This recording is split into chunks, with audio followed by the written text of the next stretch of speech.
Hello, I'm Dan Gable. It's my honor to introduce the Dan Gable ASICS Wrestling Clinic DVD series from Championship Productions. This clinic has assembled some of the finest coaches and presenters the sport has to offer. They will provide you with techniques, strategies, drills, and philosophies that will help you and your team get better.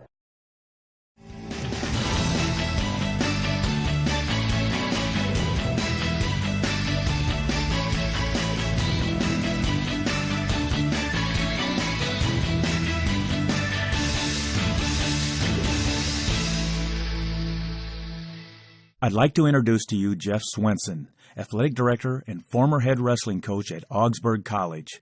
In 25 seasons at Augsburg, Jeff has led his team to 10 NCAA Division III championships. Jeff has coached 39 national champions. He has been named NWCA National Coach of the Year 6 times and is a member of the NCAA Division III Wrestling Coaches Hall of Fame.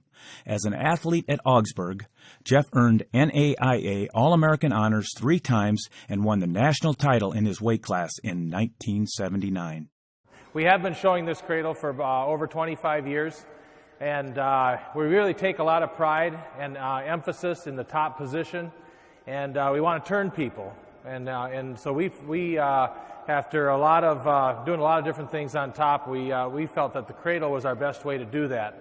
One of the things that we do in the top position, and I say this to coaches more so than student athletes, but it takes us about 3 or 4 days to put in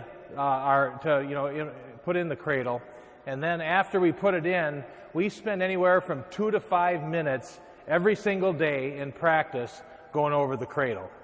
We'll spend anywhere, and I talked to Nick on the way down, anywhere from 5 to 15 minutes every single practice in the top position. You know, we feel if we're going to emphasize the top position, that's the kind of time that we need to spend on it. Our practices are 1 hour and 45 minutes long, and about 30 minutes of that at the beginning is a warm-up. So you can do the math, and with that last hour and 15 minutes of, when you include live wrestling and teaching and drilling, we're spending 5 to 15 minutes on top. But it's paid off. 3 years ago, at the 2005 NCAA championships, we had 6 guys in the finals. 5 of our 6 opponents chose neutral when they had the opportunity to go underneath us and to get that supposedly easy escape point. They chose to go both up. And again, we pride ourselves in that. So now we feel like, if we always feel like a guy has a go-to takedown, he can get his 2 points. He always should be able to get away. And now we're not. And then they're giving us that point because they're not getting that escape point back. A few things that we do, because I think student athletes are really into things on the feet. They really enjoy being on their feet and doing takedowns. I think you have to convince them that mat wrestling is a great thing, and that's not all the time, but I see a lot of that, especially at the college level. We do things to convince them. Number one, we spend a lot of time in practice on it, but we also will talk about guy takes you down, you get away. What's the score? 2-1. He takes you down again. He thinks you're an easy piece on the feet, so he cuts you again. He takes you down again and lets you go at 6-3 after the first period. He chooses down, you get on top, you turn him once, it's 6-6. The value of top wrestling can never be underestimated. And you've seen it in some key Division I matches at the national tournament. A guy gets on top, and top wrestling makes the difference. I many times look at the sport. It's 3-dimensional, on the feet, on bottom, on top. And I feel like on the feet, there comes a time where 2 guys can get pretty equal, and sometimes there's not a takedown, and then it comes down to mat wrestling. And generally, although I will say at the Division I national tournament this year, I saw some great riding, especially in overtimes. But generally, the escape point is a given. So where can you make a difference? Where can you make a difference with your student athletes where they can be in a position to win matches, and to win the matches that really count, the close ones? And we think it's in the top position. I'm going to start with the cradle today. And what we do, as Kyle said, my sparring partner today is Nick Slack. He's a 3-time All-American for Augsburg and also a national champion. I'll try to remember to show this in a couple different ways. But when we start off, our objective is to get the guy flat. Okay. I listened to Keith Lawrence with the Granby system a couple years ago when I did a Wisconsin clinic, and he talked about every move having a core piece. I think the core piece to our cradle is our clamp. Okay, and our objective, and I'm not going to get into, we call our first move on top a bust. You know, we do a lace bust, a same side lace bust. You know, we'll come from here to here instead of here to here. You know, we sometimes do the same side lace bust. We'll do the regular chop bust, the spiral bust. But our objective with our busts is always to be going forward. My objective on the whistle is to be sure that Nick gets heavy on his hands, just like that. Okay. It doesn't matter how I do that, whether it be a spiral, a lace bust, or a chop bust.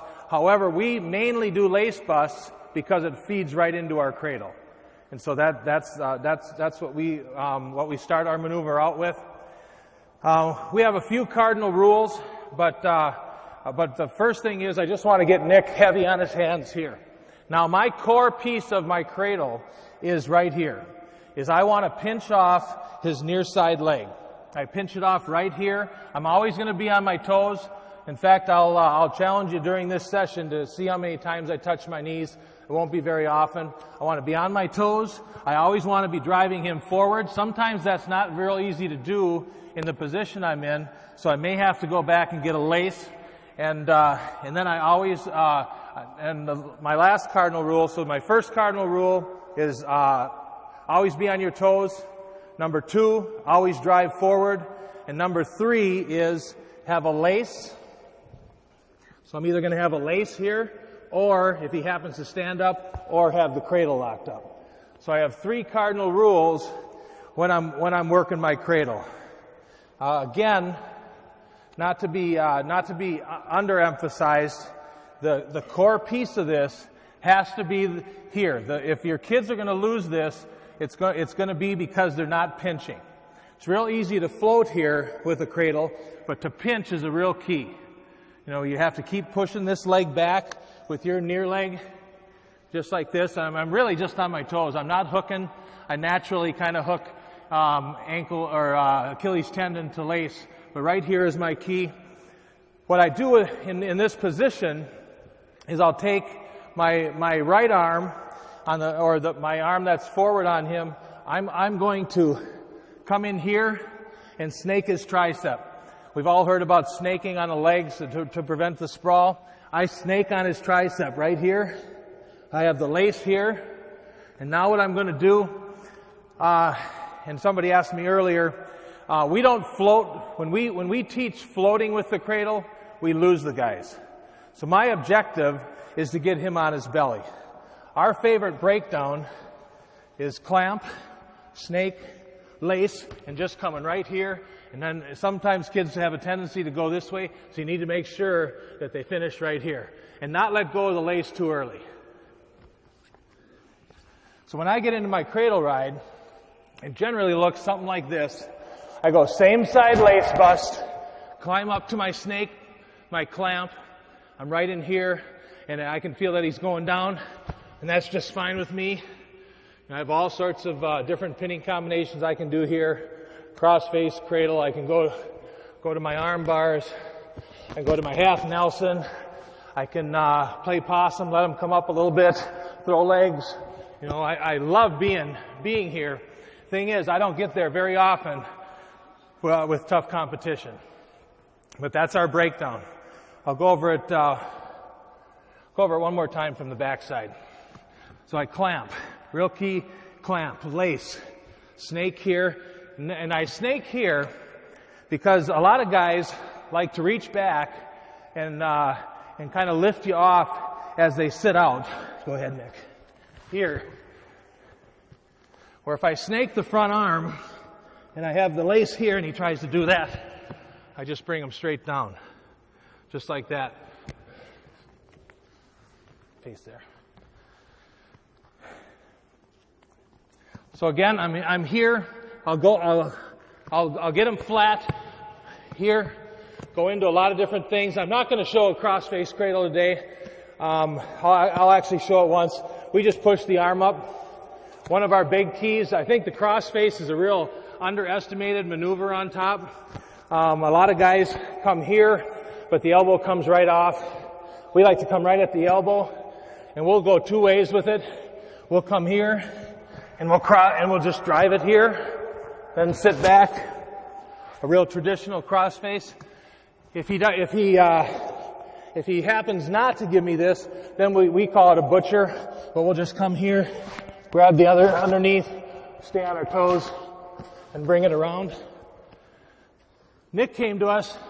He is a great armbar guy. He developed the Cradle at Augsburg, but his bread and butter was still arm bars, but he used this breakdown. He would go to our Cradle breakdown so he could pick up his arm bar and then do a pinning combination from there. Okay. Cardinal rules. 1, always be on your toes. 2, always drive forward. 3, have a lace or have the cradle locked up.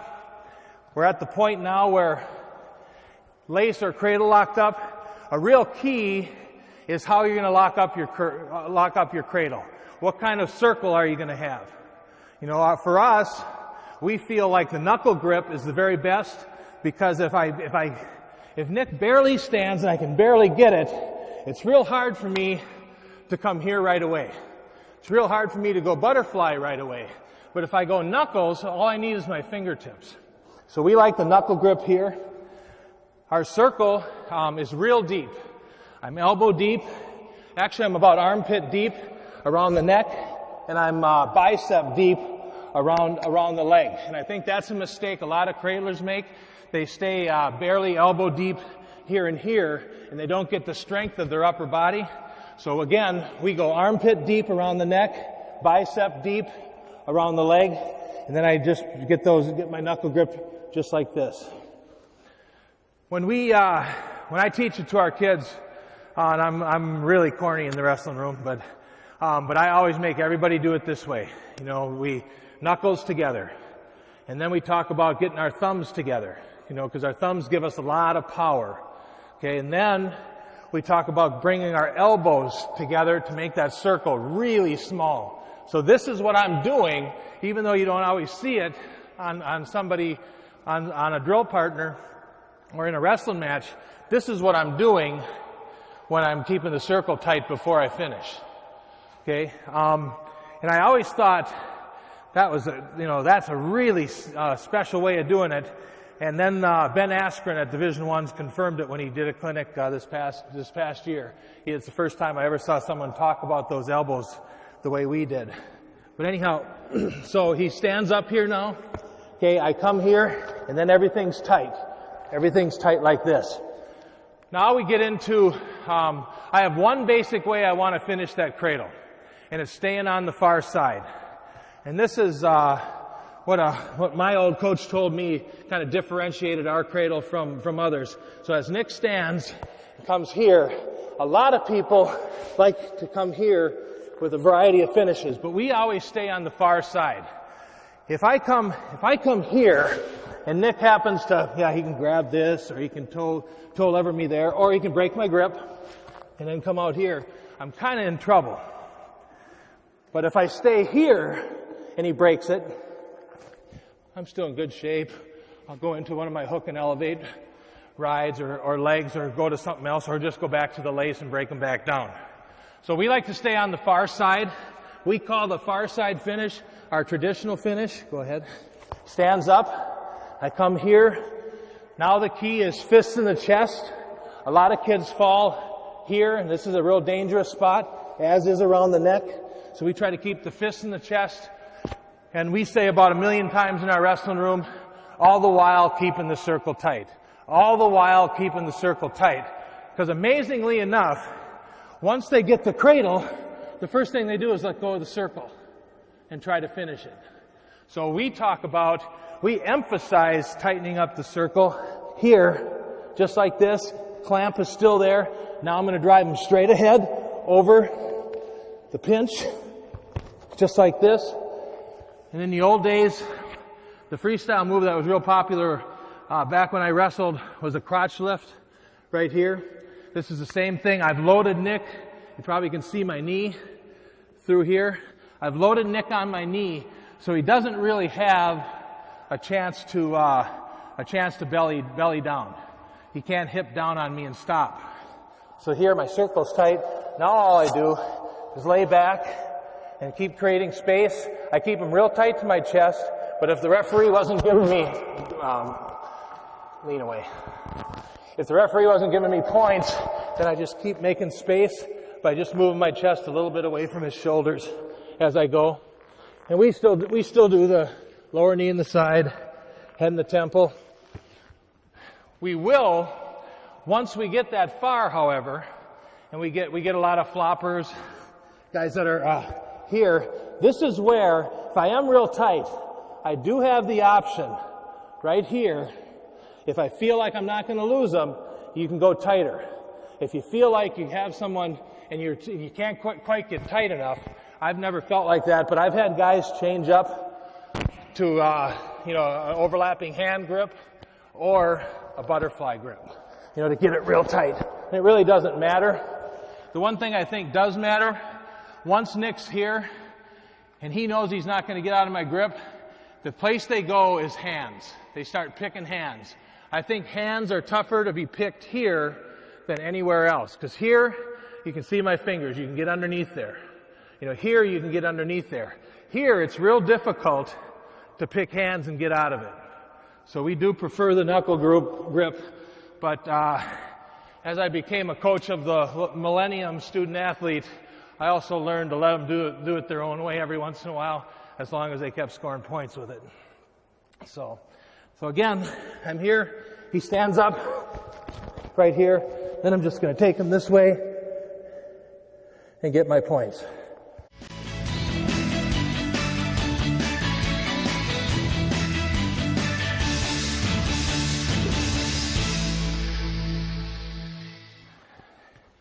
The other 7 finishes that I have from here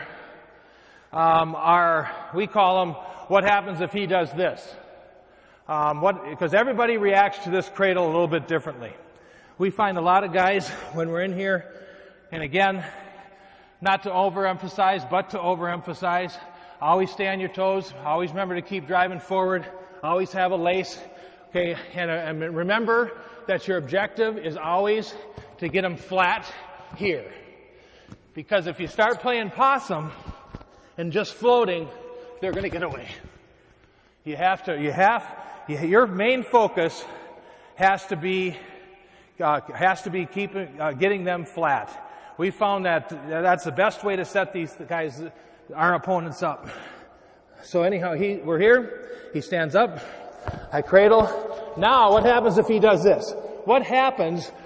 And I'll do 2 different things, but I'll show one of them later because we never show roll-throughs till the very end. But when I'm here, normally what they do is, and what we like about the cradle is when I come here, Nick knows I'm throwing legs. Go flat ones. When I go into an arm bar and start working here or here, he knows I'm going to an arm bar.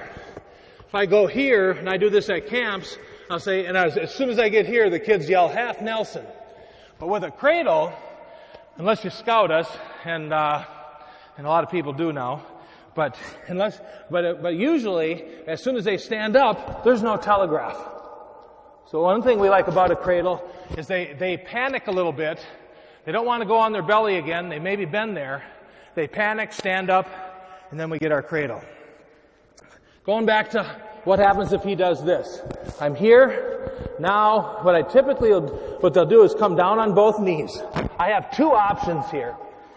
One is what I call my hook and elevate finish, and the other one would be my roll through, depending on momentum. When your kids get real good with, this, the roll through is probably the one you use the most, but it's not the one we teach first, because we're going to our back. And I like to make a point in practice that we shouldn't be doing that even when we're in the top position. But we do it a lot once we get to be great cradlers. So he stands up, comes down. Now you get a bull. He's a real bull. It's hard to move him. He might even start trying to move back on his haunches to keep from being turned. So now what I do is with the cradle locked up, and I'll show you my maneuver first. I take my Achilles tendon, I go all the way to the back of my knee so I can feel his shoe or his laces on the back of my knee. Now I just lift it up, and with my free leg, I'm going to drive him straight forward. So it looks like this. He stands up, comes down to all fours. Now what I do is we call it our hook and elevate finish. He really base out. Okay. I hook here, lift it up. Now remember, we got to keep the circle tight. I just keep driving forward, and then I got him. From here, I know he's going to go. I usually even keep my hook and elevate. Stops him from kicking around. Normally, we pin with the cross face. We don't do a lot of pins with this maneuver. I did have a kid long time ago, was losing 7-1 going into the third period, national semifinal match, and ended up winning 17-7, all cradles, every single. In fact, we told him when it became 8-7, because we were going to get the riding time point, we said, hold him right there. Don't move. You got the match. And he ended up cradling him 3 more times after that. And he won 14-0 in the finals. Cradles. So it's a great comeback move, and you can and I'll show you some things that we combine when I get to the very end of our finishes. So anyhow, our hook and elevate. He stands. We come here. He comes down. He starts fighting us. We hook and elevate. Drive him forward. Keep the circle tight. Adjust. Get your points. Sometimes they come down real hard, and what I do, the hook and elevate, every year I get older, the hook and elevate's a lot of work. So I like rolling through. So he comes up, he comes down hard. He's just rolling through. Catch him in your lap. One of the big keys is how you catch them. I find that a lot of guys, when they roll through, they forget to keep the guy tight to them, and the guy goes rolling out at the end of their roll through.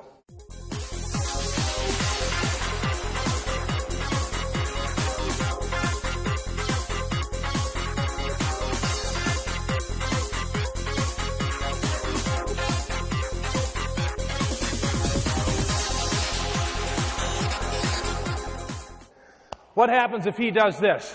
That's great, and that's great when we were talking about a far lace setup. What happens if he posts out? He knows what I'm up to. He posts out there. Can't get a far lace setup. I'm going to go to the near lace. Okay, so my near lace setup is right here, and I have to have it. Now I don't really get a clamp, but my back side of my near lace acts as the back of my clamp by keeping it tight. And then the front part, I drive real hard here. I'm still driving them forward, okay, as I go. Now what I'll do from here is I do what's called a head whip. I take them, I actually try to do it. The higher you can be on the head without going over the head, the more leverage you have with this. And what I try to do, so go back. I try to go far lace, he posts out. I go near lace, and I pick up the near lace, nearly at the toe. And now what I'll do here is I head whip him. Go ahead and fight me a little bit on the head whip. Go ahead and fight me some on the head whip. Okay. It's pretty easy to do if you get him up in here. Now, 2 things he does. Right, he's doing right now that I'm feeling as I lock up my cradle, he's going forward. So I'll either go ahead. He fights me here. I'll either go traditional, like I was going to go, or go all fours. I'll go hook and elevate.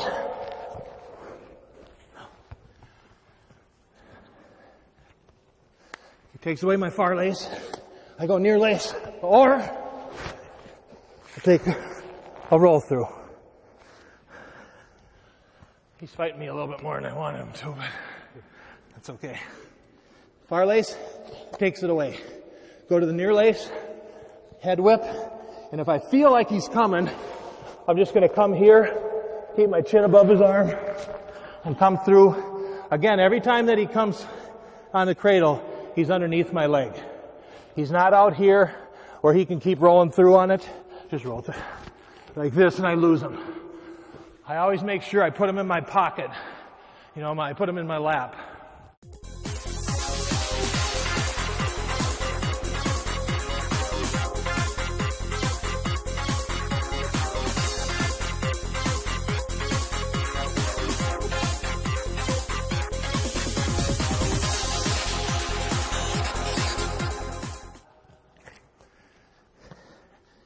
Takes away the far lace, near lace, head whip.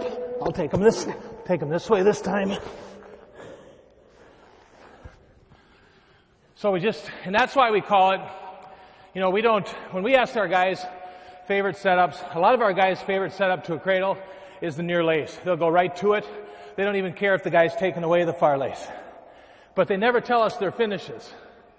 They never say, well, my favorite setup is a far lace with a hook and elevate finish. Because you take your opponent the way he gives it, the way he allows you to take him. If he's going to allow me to roll through, that's the way I'm going to take him. If he's going to base out, I might have to work at it a little bit and do a hook and elevate. What happens if he does this? Now he knows I'm a cradler. He comes up and he gets into a tripod. Okay, just like this. Okay, hard to get my hands together. My clamp never changes. No matter what I do, I always keep the clamp here. The common mistake that a lot of our new guys make is they feel real comfortable throwing legs here, and they get in a whole lot of trouble when they do that. Guys will corkscrew through on that somersault. What we do is we keep the clamp tight. I still stay as tight as I can with my armpit, and I still stay as tight as I can on the backside with my bicep, and I just walk it back until he gives it to me, and I might walk it back, and as soon as I feel good, I'll probably take him this way. And usually, everything I do on my finishes is predicated by this near shoulder.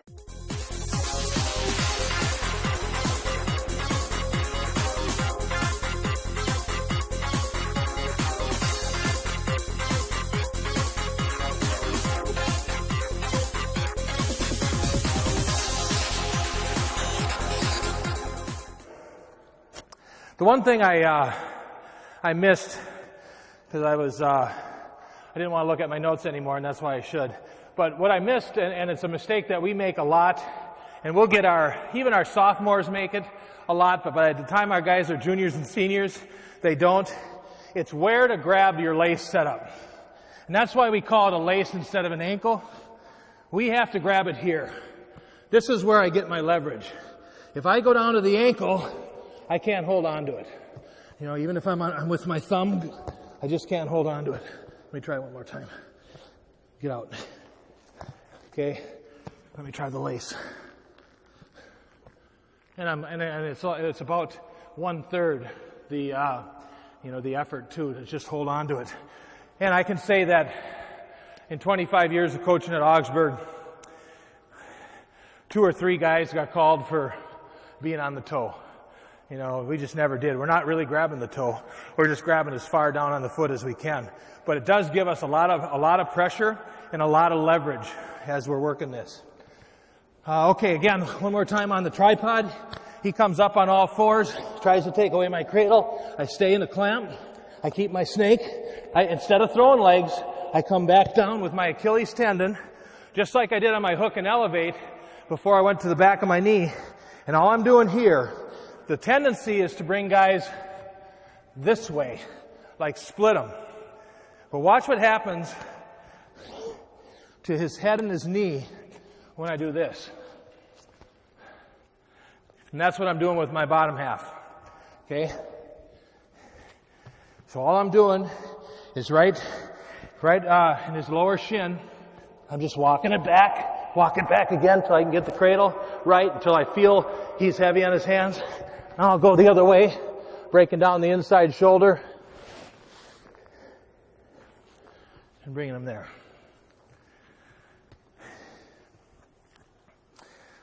legs in. We do throw a lot of legs from here. You know, we might be in a cradle position, and we might just go, we call this our hook and elevate. We get real high with this, you know, and we just bring them over to throw legs. Sometimes they'll belly back down. We end up being in here. That's okay.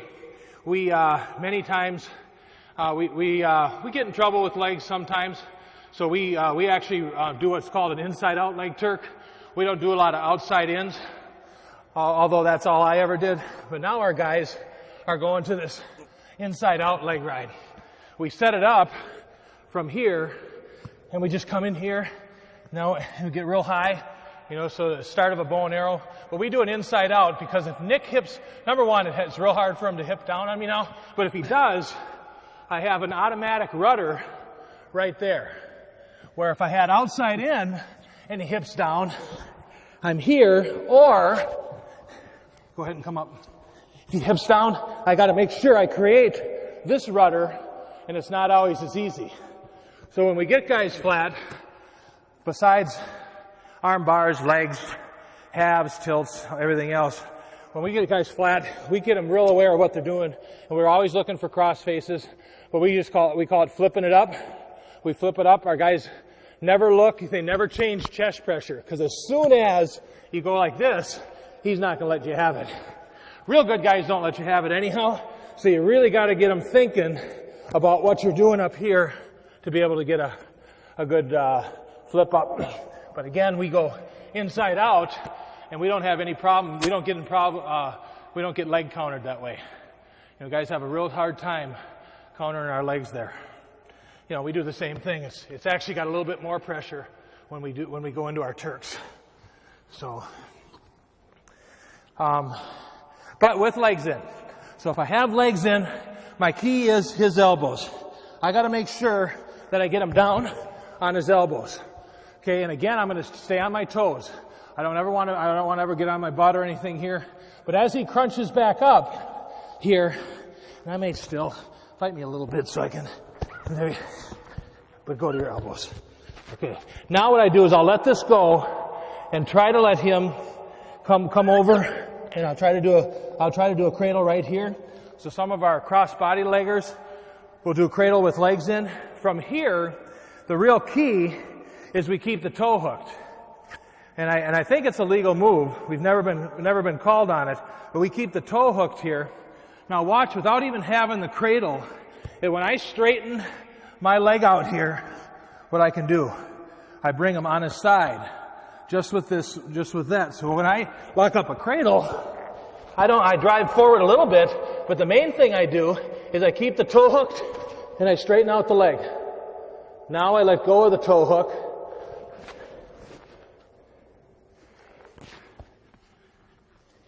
And create space. I'll show that from this side one time. So I have the legs in. I have a good rudder so he doesn't, get me on my hip. I have a good rudder to fight him with here. I try to get him on his elbows. Okay, now I come up and crunch cradle right here. Now what I do is I just straighten right there, let it go, and create space.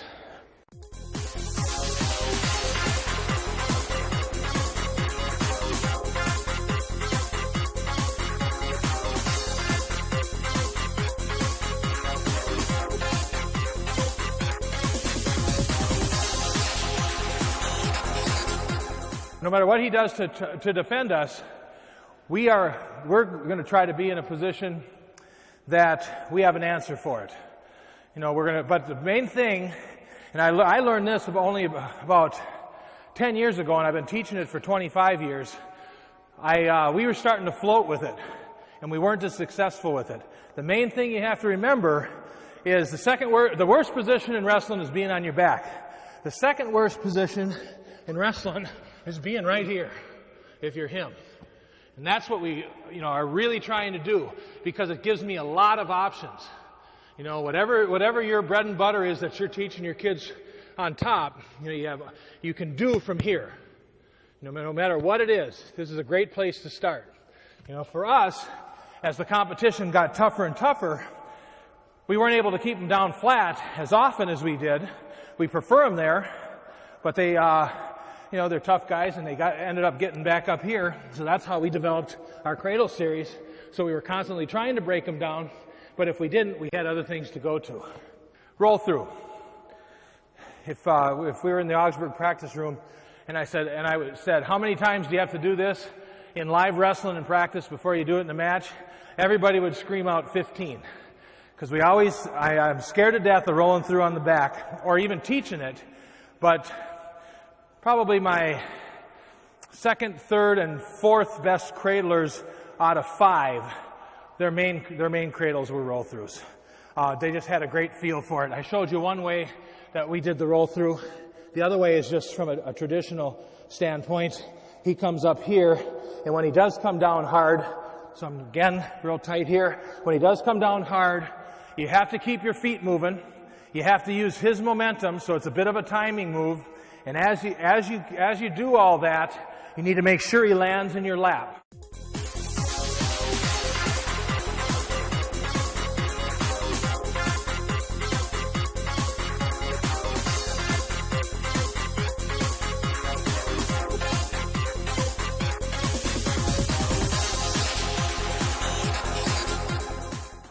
And I also, and I don't always do it, but I always make sure some part of my body, from my neck to my forehead, knows where this arm is.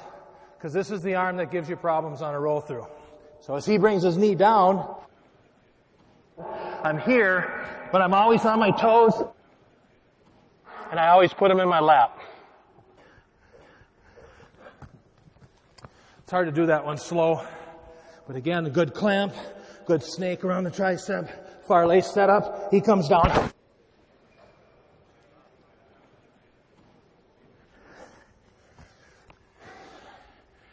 And before he got out his curse word, he was giving up back points. And that's what we like about the Cradle too. It's a very, at times it can be a surprise. You know, the words that I was a cradler, and the words I heard my opponents use when they felt me do this, it was like, oh, what did I do? So that's our roll through cradle. The last one that we show is called our oops cradle. And our oops cradle is the traditional far side. We don't like to be there. We really emphasize, it's always an accident. That's why we call it oops cradle. We come here, he comes down, and somehow I fall off. Okay? No matter what. Doesn't matter if you have to hit your head. No matter what, as soon as you feel yourself falling off, our main objective is you've got to keep the circle tight. That's the time that it has to be the tightest, because I think you can get yourself in trouble with this one. So I fall off. A lot of times I hit my forehead here because I don't have hands because my circle's tight. Now what we do, and it's pretty traditional, but we get the inside butt cheek all the way to the mat, and we look up. We get the inside butt cheek to the mat, so I'm sitting on it. Now we look up. I get this foot down, and now all I do, real slow, not in big steps at all. Real slow. Try to stay up a little bit. Okay. Now I keep he's going to try all sorts of stuff. I even like trying to keep my knees together here, and then I'll just baby step around.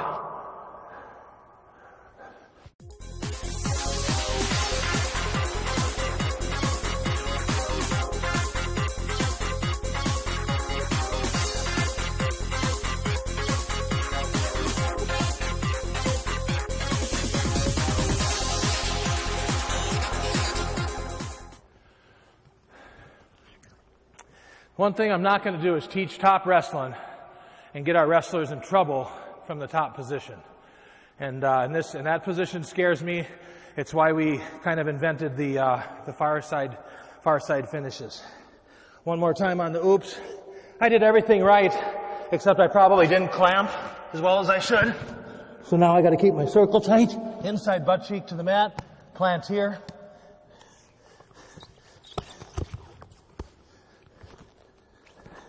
Thanks for the fight, Nick.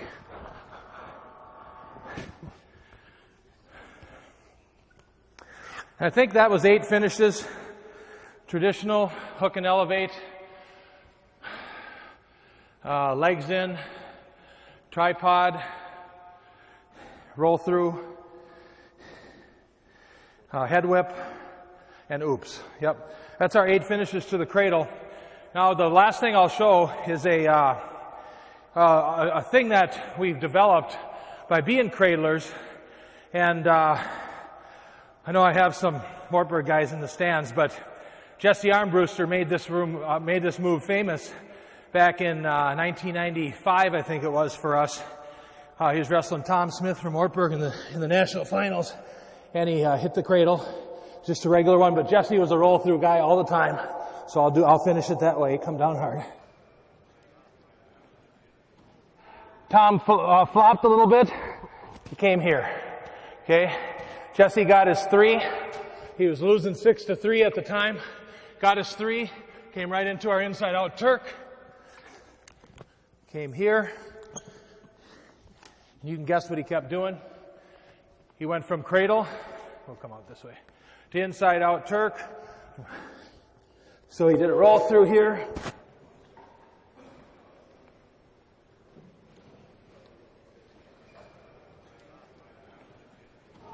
Came here, worked his inside-out Turk.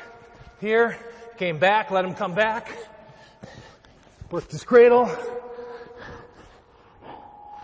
9 points later in the riding time point, he had a 10-point victory. So that's kind of how we started working the double together, where we would go cradle to inside-out Turk, and then that actually happened before we went to the flip up and then into the inside-out Turk. We didn't used to flip up to the bow and arrow to the inside-out Turk until we realized how strong that Turk was from the cradle once we caught the guy. Questions? Not a lot. No, I mean, if we catch a guy, we do more near sides. We try to catch them feet to mat on near sides. Then we do the traditional, keep our two legs on the inside as we walk it up. But not any real setups. No, we've been a far side or false cradle team.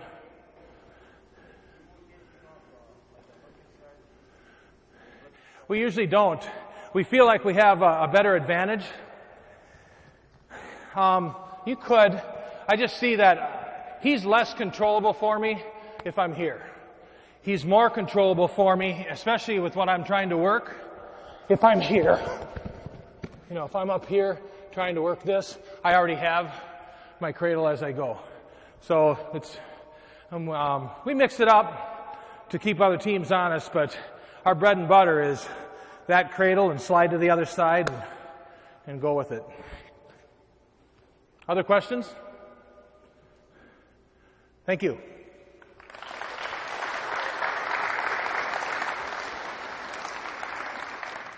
Thank you for watching this video from the Dan Gable ASICS Wrestling Clinic DVD series. For information on more Championship Productions videos and clinics, please visit the website on your screen.